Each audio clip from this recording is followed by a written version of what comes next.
I think I don't believe in management no more, man. I believe in business partners because at the end of the day, you're building the artist's business. Right. You know what I'm saying?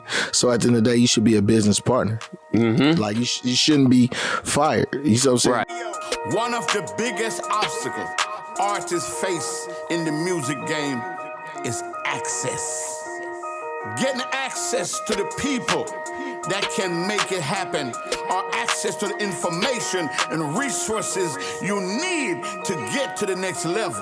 That's the key. That's why you need two of the biggest in the game on your side. Introducing McKee, Boomman. Welcome to the real industrial plug. You heard me? All right, then the last thing I want to touch on before we get out of here is your parents are from Ghana. Yeah.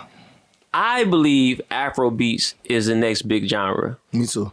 What's your take on Afrobeats? I mean, it's so crazy. I mean, I love Afrobeats, and it's not just what's crazy is it's other genres of African music that's making an impact right now. Yeah. And in South Africa, and in Nigeria, it's another genre called Amapiano, which is still crazy. Yeah. You know what I'm saying? Like, if you got rhythm, you don't like it.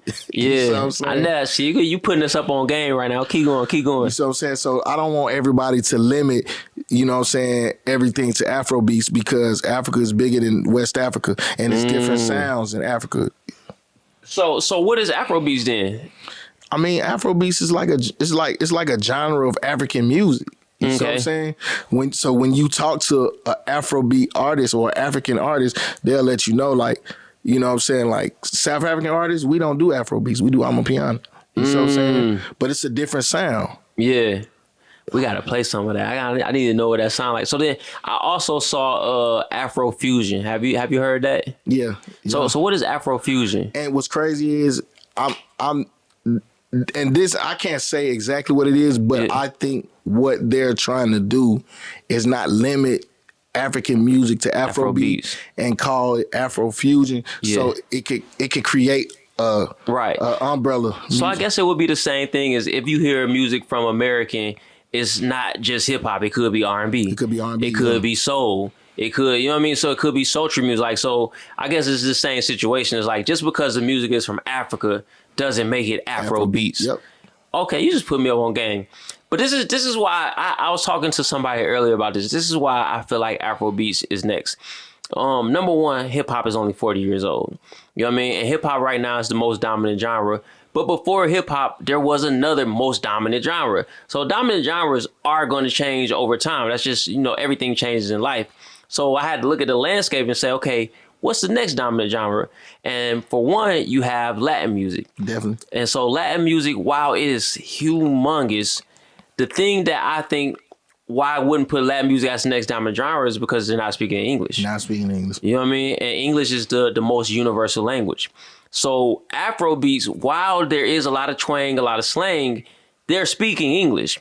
And so also I know that Spotify, Apple Music, they have not yet conquered Africa as a continent. It's a continent, right? Don't make me sound crazy. Yes, definitely a continent. Yeah. All right, great. They have not yet. So it's like streaming isn't even big over there yet. Right? They have Boomplay. They got Boomplay. Audio Mac, you know what I mean? Yep. So, but Spotify, Apple, like the big major players haven't really made their position in there yet. And so it's like, when that happens, I believe that genre is going to shoot to like the reason Afrobeats isn't number one on Apple Music right now is because Apple Music is in Africa. But I guarantee you, as soon as that's a presence in Africa, your charts are going to start to look a lot different. It's going to look a lot different because African music is global. It's like it'll start in Africa, then it goes to Europe. You know what I'm saying? Then from Europe, it's going to hit the States. And then like, and once it blow up over here, it's probably already big in Europe. It's already big in Africa. Right. So that's why I think Afrobeats is next. Plus, I mean, bro, listen to it. Are you serious? I mean, it just feel good. Yeah. Finesse. Not my bit. I can't sing, but you know how it go, people. What's crazy was on the way up here, I was listening to Burna Boy song Last. Yeah. And this the first time I really listened to it from the beginning. Yeah. And I did not know that was a Tony Braxton sample. Wow, I didn't know that. I just heard that song for the first time today, by the way.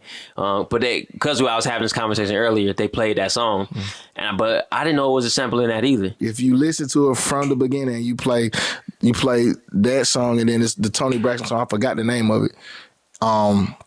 You gonna hear it. You gonna hear it immediately. That's amazing. But I will say this too. I remember, maybe 4 or 5 years ago, I met Burna Boy's manager, and they were living together in LA. And, at that time, he was an up-and-coming artist for sure. Like, I had heard the name, but he was just a regular up-and-coming artist, just like most. Mm-hmm. And so now, fast forward 4 years later, he's one of the biggest artists in the world. It takes time. You know what I mean? It definitely takes time, man. So shout out to Burna Boy. And I honestly don't even remember his manager name because we weren't like close or anything, but I remember meeting him. But shout out to you too, man. I hope y'all still working together because he definitely believed in him, early on. You know what I mean? Was there early on. But let me ask you that real quick too. How do you feel about I always tell people I don't do management no more because there's no ownership in it. You know what I mean? How do you feel about the role of management and the fact that you can build an artist and then y'all just can separate? It's like you work for the artist. You're a fireable position. You know what I mean? Like, what's your take on that? That's literally why I stopped doing management. I mean, honestly, bro, I believe in the same thing you believe. Like, I don't believe in management no more, man. I believe in business partners because at the end of the day, you're building the artist's business. Right. You know what I'm saying? So at the end of the day, you should be a business partner. Mm-hmm. Like you shouldn't be fired. You know what I'm saying? Right. Because if you build a business from the beginning and you and your business partner have a disagreement, they got to buy you out. They got to buy you out because you have equity in that business. Because you got equity in the business. You know what I mean? And that's the problem with the management is there's no equity in it. You know what I mean? You build it in, they say, hey, man, this was fun, but I'm going to go to XO management or whoever management. I mean, you're literally building $1 million business for somebody to say, thank you. Yeah. Goodbye. Exactly. So it's nothing wrong with management, but it's just restructuring the way that you do those management deals. You know what I mean? You're definitely a business partner. So for all the managers out there listening, you know what I mean? Take heed to that. Just make sure you're structuring that as a partnership as opposed to just a management contract. You know what I mean? Just a little jewel from your boy J.R. McKee and Certified Pat. You know what I mean? So I want to do something before we get out of here, Pat. It's a segment we do called Tweet Takes. Now, I don't think you're on Twitter, but we went to your Instagram. So first of all, for everybody listening, it's certified_Pat. Certified_Pat is his Instagram. And so this is the caption you said. And so I want you to explain what you meant when you said this. You said, keep moving, stay in traffic. Damn, is my eyes bad? Keep moving, stay in traffic. Your lane will open up. What did you mean by that? Keep moving, stay in traffic. Your lane will open up. Talk to us. Pretty much, okay, so this is how I live my life as far as like working. You know what I'm saying? Like, I look at it like when you on a highway, you in traffic. You know what I'm saying? You stuck behind somebody and you can't go nowhere. And then eventually the lanes open up and you could take off. Right. You know what I'm saying? But if you work like that, it's the same thing as being a manager, being an artist, being an A&R. You keep working until you get your moment and you take right off. Right. That's what I meant. Yeah, because I get the analogy, because if you would have stopped, you would have got frustrated and the lane opened up and you ain't got no momentum. You just stop moving. It's just like, okay, so if you stop in traffic, everybody continues to go past you. Right. And then you might miss your opportunity to get over and, you know what I'm saying? Because you at a standstill. Because you at a standstill. And everybody going to keep going past you. Yeah. So never stop. Never stop, bro. Keep moving. Keep moving. I love that. So I'm glad you broke that down because I understand it way better now. And that was a definite gem you dropped, man. I mean, you gotta look at it like this, bro. Consistency is not just for the artists. It's for the executives too. Yeah. One conversation can change your life. One opportunity can change your life. 1 year can change your life. One song can change your life. Yeah. You know what I'm saying? So many different things can be, you know what I'm saying, that opportunity that changes everything. Right. Like the one conversation I had with Clay, like, yo, Clay, what you gonna do? How you gonna go on the road with Tip and DJ Drama at the same time? Right. That's how I look at it. And he gave me the opportunity. But Right. it came from that conversation. Yeah, and so that's why you just gotta keep it moving, man. Keep it pushing. So, Pat, before we get out of here, I want to give you opportunities. Is there anything that you want the people to know? Where can they find you? I want to give you an opportunity to talk to them. Okay.